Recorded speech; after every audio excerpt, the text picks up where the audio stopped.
Let's look at writing names for Category 2 compounds. This is a three-step process very similar to working with Category 1 compounds. In step 1, we need to write the name of the metal and the nonmetal elements. Then, in step 2, we change the ending of the nonmetal's name to "-ide". These first two steps are just like naming a Category 1 compound. Step 3 is the only difference.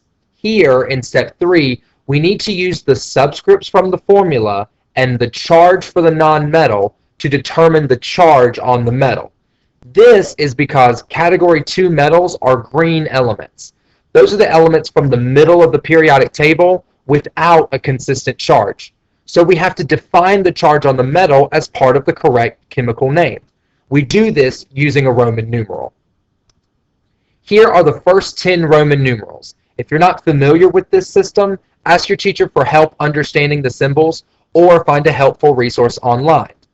For the most part, we'll only use the first 5 numerals in our class. Alright, here's an example.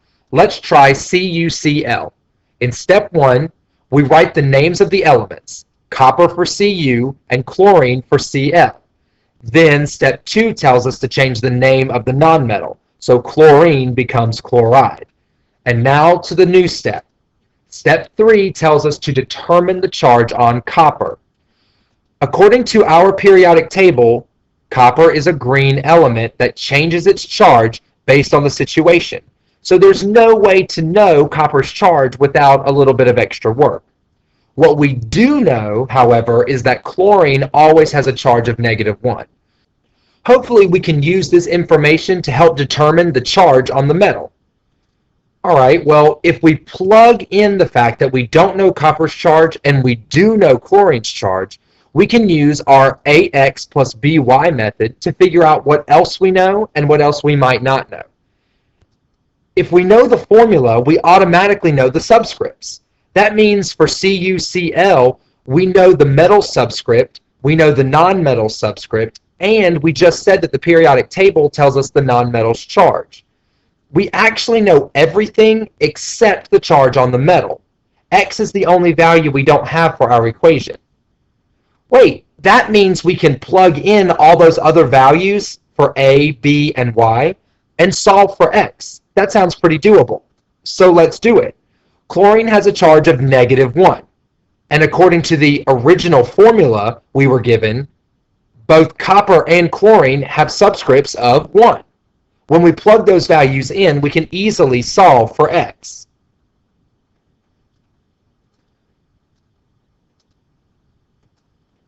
Based on these values, X has to be equal to 1, which means the charge on copper is +1. So we just used AX plus BY to determine the one part of this chemical name we didn't already know. But what do we do with that? Well, since copper is a transition metal and doesn't always take the same charge, we need to communicate what kind of copper we're dealing with here. We do that by adding a Roman numeral into the chemical name. The Roman numeral we use always comes from the charge. Since the charge on copper here is +1, the Roman numeral we need is 1. The Roman numeral for 1 is a capital letter I. We write that into the middle of the chemical name that we've been working on, with parentheses on either side just to make it a little clearer. So the correct chemical name of CuCl is copper 1 chloride. The Roman numeral 1 tells us that the copper in this compound has a +1 charge. Why don't we go through one more example? Here's another copper compound, Cu3N2, but this compound has a different kind of copper atoms. We start with steps 1 and 2. Write the names of the elements, then change the ending to "-ide". That gives us copper nitride. Now we use the subscripts to find the charge on copper. The periodic table tells us that nitrogen's charge is always -3. We can use that in our AX plus BY equation along with the subscripts from the formula to determine copper's charge. So Y here equals -3 because the charge on nitrogen is -3. The formula tells us that copper's subscript is 3, so A equals 3. And the formula also tells us that nitrogen subscript is 2. So B equals 2. That leaves just X. Solving for X gives us 2. So in this compound, copper has a positive 2 charge. The Roman numeral for 2 is 2 capital I's, II. So we write that in between our other element names and put it in parentheses.